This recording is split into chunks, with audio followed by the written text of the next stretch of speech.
vote sa darating na eleksyon. Pero hindi raw ito nangangahulugang hindi na makikialam ang simbahan sa usapin ng mga mailuluklok na leader ng bayan.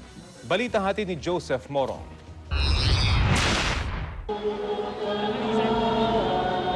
Vox Populi, Vox Dei. Ang boses raw ng taong bayan, boses raw ng Diyos. Pero kung Vox Dei, Vox Populi rin kaya? Eleksyon na naman at hindi miminsang nakita natin nagpapahayag ng kanilang posisyon ang simbahan. Andyan ang Team Patay, Team Buhay posters, pati na ang mga payo kontra sa mga political dynasty at ang paglalatag ng mga katangian ng mga kandidatong pasado sa panlasa ng mga Katoliko. Base sa Catholic Directory of the Philippines, ang CBCP may tinatayang 63 milyong Pilipinong Katoliko sa bansa. Makuha lamang ng isang kandidato ang porsyento nito ay pihadong pasok na siya sa banga sa eleksyon. Pero ang tanong, meron nga bang Catholic block vote? Ito ang gustong sagutin ng isang grupo ng mga estudyante ng Communication Research sa University of the Philippines College of Mass Communication. Sinurvey nila ang 391 na respondents galing sa randomly selected na mga syudad sa National Capital Region at tinanong kung naniniwala ba silang may Catholic vote. Base sa Catholic Directory, may lampas 9 na milyong Katoliko sa NCR, ikalawa sa pinakamarami sa bansa kasunod ng Region 4A. Lumabas sa pag-aaral na 79.3% ng mga respondents nila ang nagsabing walang Catholic block vote ngayong eleksyon. There's no Catholic block vote. There's no free will involved in it.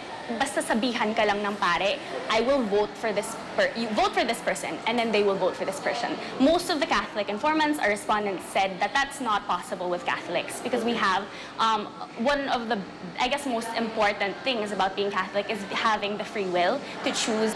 Tinanong din nila ang mga respondents kung okay lang ba na maglatag ang mga pari ng mga kaboto-botong katangian ng mga kandidato. 52% ng mga nakaranas ito ang nagsabing okay naman daw. Pero pagdating na sa direktang pagdidikta ng mga pangalang dapat isulat sa balota, 70% ng mga Katoliko ang ayaw nito. They feel like the free will and the essence of being able to think for themselves is being taken away. Pero limitado ang pag-aaral sa NCR. Maaaring iba raw ang pulso sa probinsya. In the province, maybe they've got more of a Catholic influence or they're more conservative, therefore they think differently. Maybe the church is stronger to them. And here, maybe people are more secular. You know, they've got more avenues for different sources of information, for different viewpoints. Silipa Archbishop Ramon Arguelles, aminadong sa ngayon daw, wala pang Catholic vote. Pag hindi kayo bumoto doon sa listahan na binigay ng pinuno natin, ay kay tiwalag. Ay walang ganun sa Katoliko. Pinahihirapan ang mga Katoliko. At hindi nga raw ibig sabihin nito na hindi makikialam ang simbahan sa mga usaping pampolitika. Siguro wala pa.